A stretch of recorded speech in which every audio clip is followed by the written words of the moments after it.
Olá, muito boa noite, sejam todos muito bem-vindos. Estamos ao vivo em mais um podcast do curso de jornalismo da Faculdade Unicecal.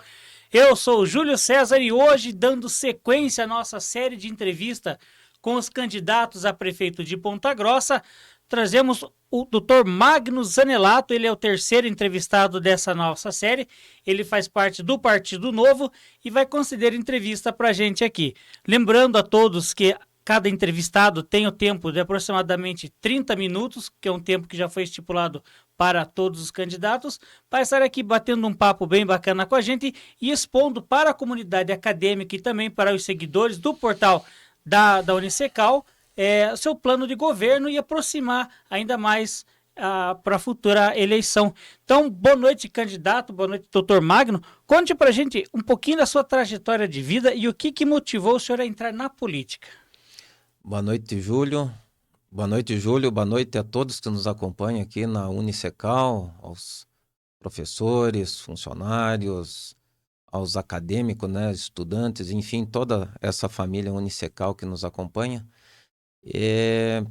Bom, o Magno é um médico casado, médico pneumologista, cirurgião de tórax, casado com 2 filhos, que veio morar em Ponta Grossa faz 25 anos. Eu sou natural de Curitiba, me formei na Faculdade Evangélica e, por motivo de trabalho, um convite, vim morar em Ponta Grossa.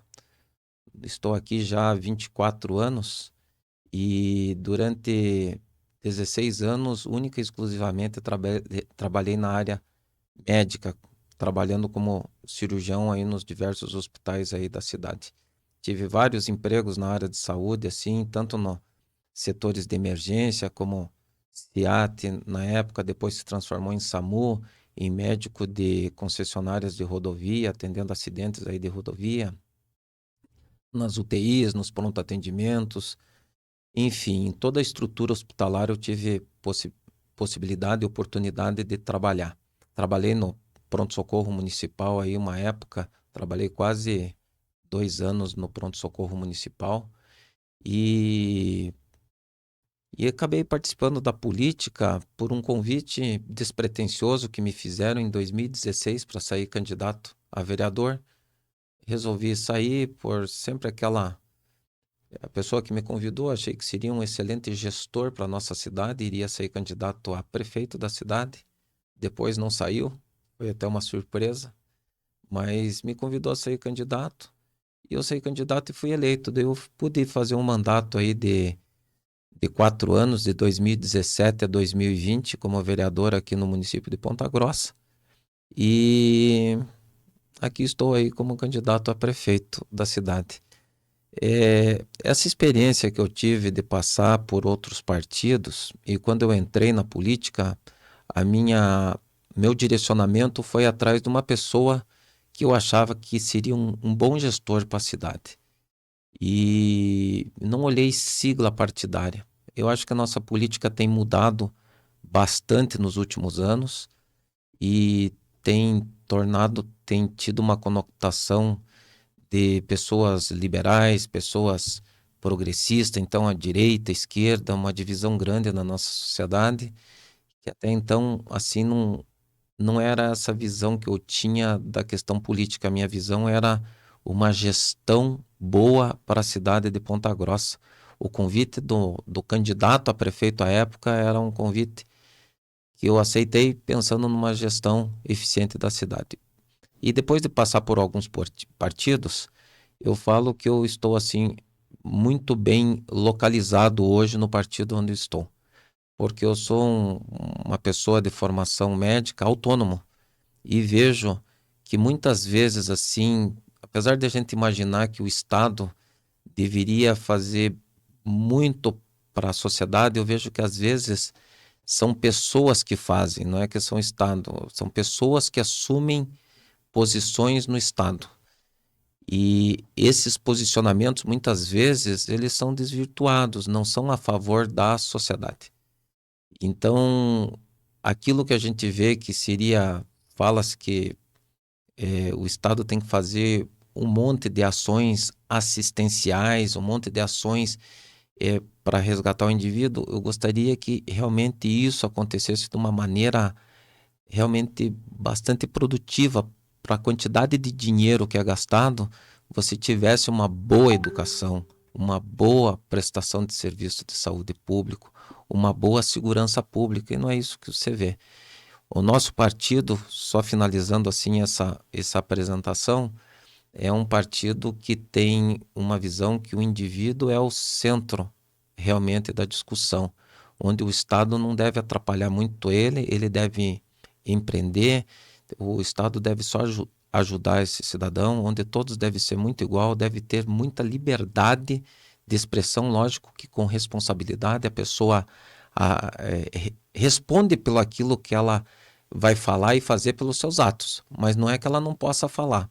Hoje acho que o nosso cenário aí está muito ruim nesse aspecto. Vejo que tem pessoas que vestem camisa de instituições como se fossem instituições, pessoas carregadas de problemas que não poderiam assumir essa posição. E somente para finalizar assim, você veja, se o médico com o guarda-pó branco que ele veste, se ele abusar de uma paciente, se ele fizer um ato cirúrgico completamente errado e comprometa a vida desse paciente, ele tem que responder por isso. Por que que isso não está acontecendo no nosso judiciário?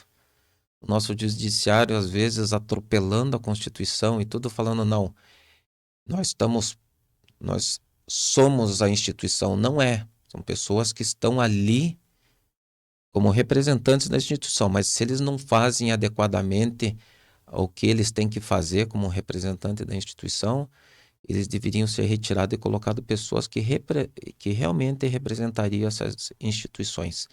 Partido Novo é um partido que vê isso com bastante clareza e quer liberdade de expressão, quer um Estado menos pesado, quer os bons serviços de saúde prestados, não quer privilégios para políticos, né? Eu acho que é um dos partidos que, se todos aqui que nos assistem forem a fundo, é um dos que mais combate privilégios, os que mais usam bem o dinheiro público, que é dinheiro nosso, pagador de imposto, é um dos que mais fazem melhor a administração pública. Nós temos um prefeito de Joinville que é o melhor bem avaliado do país. O segundo mais bem avaliado é de Pato de Minas, também é um prefeito do Novo. Então, são gestões que são eficientes porque visam o cidadão. Os outros partidos têm visado muito a permanência no cargo político e, por isso, fazem loteamento de cargos públicos dentro de uma prefeitura, carregam uma estrutura muito pesada, muito custosa, que somos nós, cidadãos, o pagador de impostos, que pagamos essa despesa. E dentro dessa experiência que o senhor já traz como vereador, o que te motiva a querer ser agora o prefeito de Ponta Grossa? Eu acho que exatamente dentro disso que eu falei, é uma questão de você mostrar que a política pode ser diferente. Se gasta muito com a manutenção desses cargos políticos.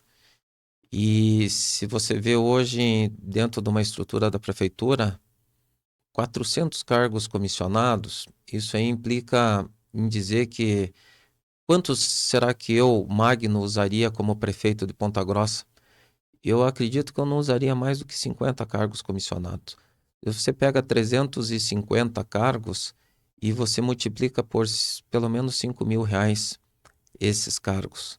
Nós estamos falando na ordem aí de uns R$ 2 milhões por mês para 350 pessoas. 350, digamos, apoiadores políticos de um grupo político que assume a prefeitura. Só que R$ 2 milhões dá para fazer muita coisa na nossa cidade por mês. 2 milhões se faz 10 quadras de asfalto no mês. 2 milhões, quantas placas fotovoltaicas você coloca em cima das escolas dentro da nossa cidade para você manter uma produção energética assim, que é uma das coisas que mais acaba sendo valorizada e temos tido problemas aí de energia assim ao longo desses anos.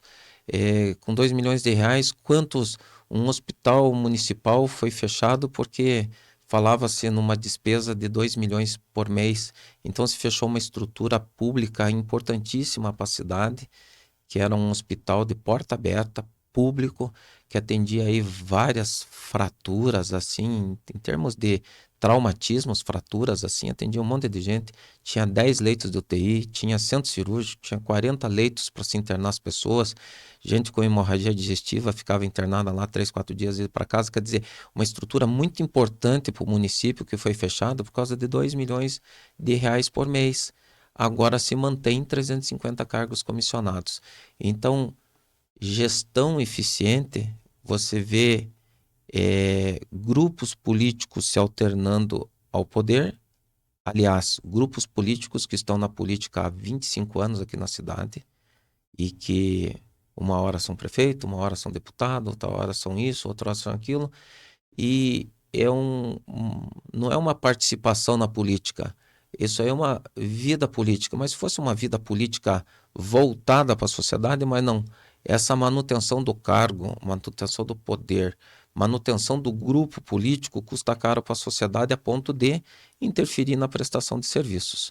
E é isso que a gente quer mostrar, que a gente pode fazer uma gestão bem diferente disso. A gestão diferente é usar os recursos para realmente fazer o que a população precisa. Aí a gente vai ter eficiência, porque o recurso, às vezes, ele não é assim tão à vontade, já está todo destinado. Mas aquele que sobra, e a gente pode fazer as coisas para a sociedade, se for gastado com o aparelhamento da política, às vezes acaba não sobrando nada para a sociedade e fica deficitário. O senhor falou do fechamento do hospital municipal. No possível mandato, quais seriam as medidas que o senhor deseja implementar para melhorar o sistema de saúde público aqui em Ponta Grossa? Nós temos vários problemas na saúde pública. Por exemplo, um dos mais, assim, que estão mais escancarados nos últimos 2 anos, após o fechamento do hospital municipal, é os pacientes que precisam de vagas emergenciais em hospitais para internamentos e para cirurgias de emergência e urgência e não estão conseguindo as suas vagas. Isso daí, esses pacientes às vezes esperam dias agravando o problema de saúde, porque vai se postergando uma cirurgia que quanto mais cedo fizesse, melhor o resultado. E você acaba levando esse paciente depois de 4, 5 ou 7 dias para um hospital fora do município, gerando um problema muito grande para esse paciente, porque a hora que ele mais precisa da família, ele está sendo colocado longe da família, num hospital a 100 quilômetros de distância, em Arapoti, em Castro, em Campo Largo, em Guarapuava, longe da família. Acaba tendo um custo para o município, porque você deslocar com ambulância com esse paciente para outro município, custa para o município. Fora os acidentes que têm acontecido aí reiteradamente, assim, nas estradas aí com as ambulâncias que levam pacientes para outros municípios. Fazer a gestão bem do recurso público é usar muitas vezes instituições que a gente tem, filantrópicas, como o Hospital Bom Jesus.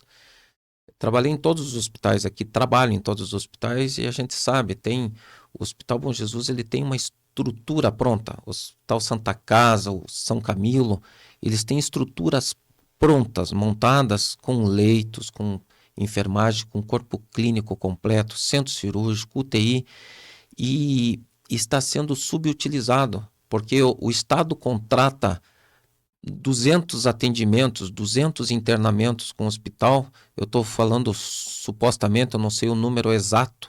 À época eu fui diretor clínico do hospital, eram 240 IHs por mês que o hospital atendia. Se ele atender 280 pacientes, ele vai ficar sem receber 40. Se ele atender 300, ele vai ficar sem receber 60 pacientes. Então, ele tem que atender 240. Só que a demanda é maior do que isso. A demanda aí desses pacientes, poderiam ser colocados esses pacientes dentro de um Hospital Bom Jesus, dentro da Santa Casa. Basta o gestor público contratar.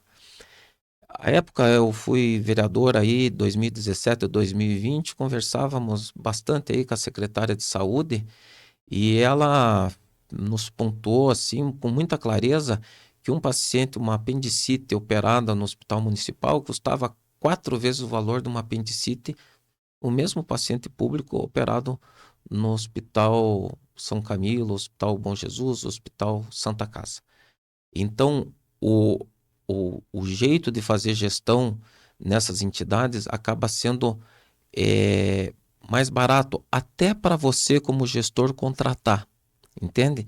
Então nós pensaríamos em fazer a contratação desses hospitais para colocar esses pacientes que precisam de vaga, estão lá no UPA precisando de vaga. Nós temos vagas para colocar nos hospitais que já são construídos, já estão em funcionamento na nossa cidade. Outra coisa, as unidades de saúde básica. Os pacientes vão de manhã cedinho para pegar a senha, ficam na fila lá 2 horas, abre o posto, distribui a senha, distribui lá 16 e chega numa determinada pessoa, você volta para casa porque não vai ser mais atendido. Muitas pessoas aí dessas senhas distribuídas, muitas dessas pessoas vão lá para pegar uma receita médica. Eu falo muitas, às vezes chega a ser 30, 40, 50% dos pacientes que vão consultar vão para renovar uma receita porque a receita tem validade. Por que não facilitar a vida do nosso cidadão aqui do Ponta-Grossense, que ele tem um problema de doença crônica, ele vai sempre tomar aquele remédio? Por que não ligar numa central de farmácias e um médico nessa central aí liberar essa receita dele por uma farmácia central ou para as farmácias que tem nas unidades básicas de saúde para que ele pegue a sua receita lá e desocupe vagas que são importantes para atendimento de consultas realmente nas unidades básicas. Outra coisa que a gente vê, às vezes, um mau atendimento. E mau atendimento, às vezes, é falta de estímulo do funcionário público, do prestador de serviço. E aí eu acho que tem que ter capacitação e, às vezes, uma premiação por produtividade e por atendimento de metas. E se a gente conseguir fazer uma boa capacitação e premiação por produtividade, a gente vai conseguir com que melhore o atendimento nas unidades básicas. Preventivamente, a gente pensa em fazer esse tema de saúde é muito importante. Eu digo que seria algo que mais preenche o espaço dentro das reclamações que tem dentro de uma ouvidoria dentro da prefeitura. Então, só queria, para finalizar, a longo prazo a gente pensa em colocar um carretão da saúde, colocando uma equipe completa de dentista, médico, nutricionista, fisioterapeuta, fonoaudiólogo, para ir nas escolas públicas aqui do nosso município e fazer atendimento dessas crianças. São 144 escolas com 32 mil crianças, 2 mil professores. A gente estaria atendendo preventivamente 34 mil pessoas, crianças, fazendo atendimento bucal, evitando que façam um abscesso na boca, na língua, fazendo atendimento, a criança com baixo desenvolvimento, fazendo um diagnóstico precoce de uma doença celíaca, de um diabetes, de um problema hormonal, de tireoide, enfim, você vai acabando resolvendo os problemas antes e tendo também desocupando as filas de postos de saúde e problema mais sério mais para frente. Outra questão bastante importante que ocupa bastante hospital são pessoas idosas demenciadas que perdem a capacidade de se autoprover, né? Precisam de muitos cuidados. Pessoas que tiveram traumatismo raquimedular, um acidente vascular cerebral, que ficam com déficit de mobilidade, déficit de fala, de conseguir fazer as coisas sozinhas, se alimentar, andar, e que às vezes tem que ter sonda, tem que ter traqueostomia, gastrostomia, são coisas que complicam com frequência, entope sonda, sai a cânula. Isso daí, se você fizer equipes de saúde e você mapear todas essas pessoas aí na cidade de Ponta Grossa, você acaba pegando e tendo um atendimento domiciliar, onde é o melhor lugar dessas pessoas serem atendidas. A gente pensa um programa de saúde em casa, onde os pacientes seriam atendidos em casas e complicariam muito menos, não faria escara, não infectaria escara, não entupiria uma sonda, etc. Isso também livrando os espaços nas atendimentos nas unidades básicas de saúde e nos UPAs. O senhor falou do carretão nas escolas, mudando um pouquinho agora de assunto, até porque a gente tem alguma lista aqui para falar ainda. Quais seriam suas propostas para melhorar a qualidade da educação nas escolas? A educação, eu acho que tem que ter uma visão diferente da educação. Os nossos estudantes de hoje estão no mundo digital. As 20 profissões, se você procurar aí na internet, profissões do futuro, são do mundo online, digital, da internet. Você tem que ir muito para a área de tecnologia. E a gente tinha que aproveitar a nossa escola para esse período de manhã fazer a educação básica habitual, inglês, português, matemática, geografia, história, e a parte da tarde a gente poderia fazer um ensino de começar a colocar nos nossos jovens muita educação na área de tecnologia, inovação, área digital, o inglês, mas isso efetivamente, não ficar as crianças largadas para ocupar o espaço. E com esse contraturno já trabalharia também a questão da evasão escolar. Exatamente. A criança ficaria na escola e faria, assim, uma formação de futuro. E a gente passou por algumas semanas com uma onda muito grande de violência, né? Como o senhor pretende trabalhar com as forças de segurança para reduzir essas criminalidades? Segurança, eu acredito assim que nós temos que ter assim uma boa conversa com o governo do estado, tem que ter aí a questão política aí é bastante importante, e a todos que nos assistem, eu gostaria que fizesse um ponto de reflexão nesse sentido, porque nós dependemos de algumas coisas que vêm do governo do estado, e uma delas é a Polícia Militar. Polícia Militar não é a prefeitura que contrata, não é concurso da prefeitura, é concurso do estado. E é o governador que manda para a nossa cidade e para a nossa região. Nós temos um déficit de polícia militar no nosso município e na nossa região. E teria que ter bons representantes aqui, que são os deputados estaduais. E aí que eu peço a reflexão, porque nós não podemos abrir mão aí de deputados estaduais que podem fazer essa representação frente ao governo do estado e trazer essa força policial militar para o nosso município, abrir mão e trazer esse deputado como prefeito. A gente perde um deputado estadual e acabamos perdendo uma representatividade aqui no nosso município. Então, eu preciso contar com os representantes, deputados estaduais que nós temos na nossa cidade para pedir para o governador. Obviamente, um prefeito vai conversar com o governador e trazer mais policiais militares para a cidade.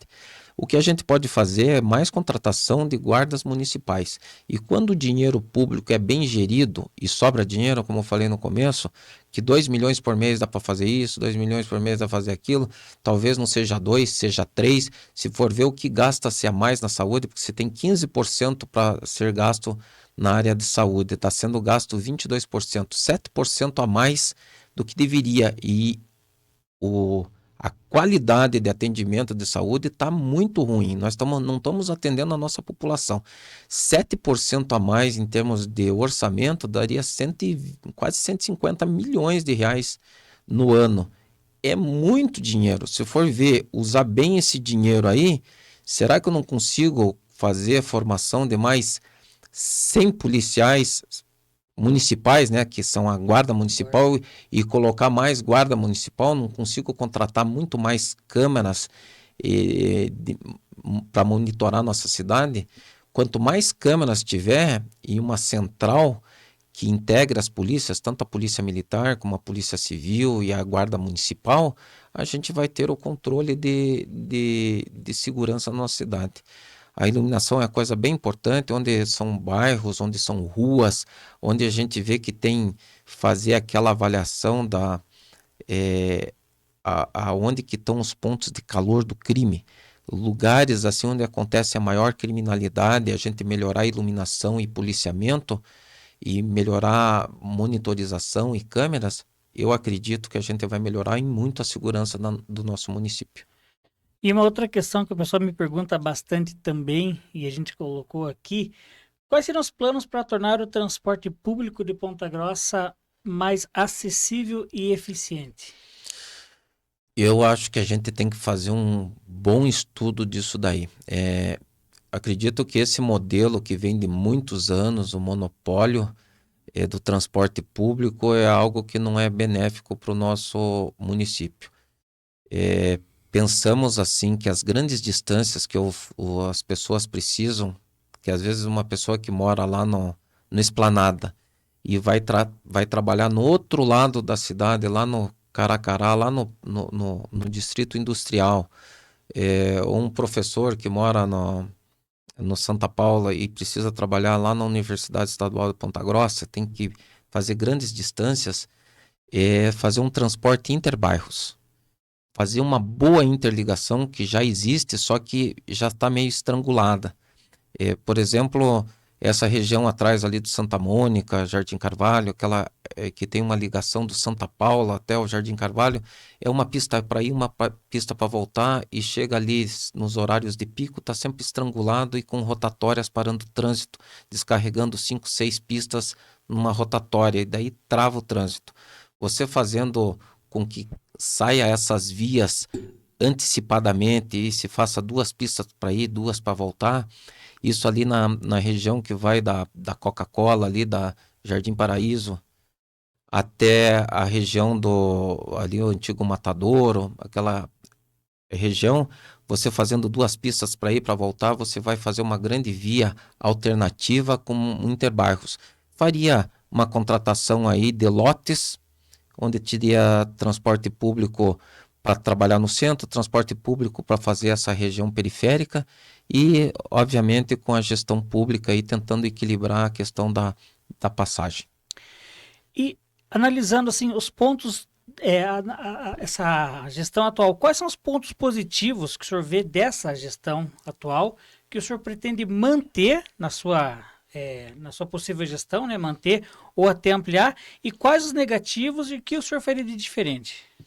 Eu acho que na segurança pública essa gestão foi bem, ela contratou aí recentemente mais 100 guardas municipais, e isso eu pretendo ampliar. Achei que foi excelente isso daí, pretendemos ampliar. Também a questão de câmaras de segurança, então eu acho que isso aí nós vamos ampliar. O que não foi boa nessa gestão foi a questão realmente de saúde.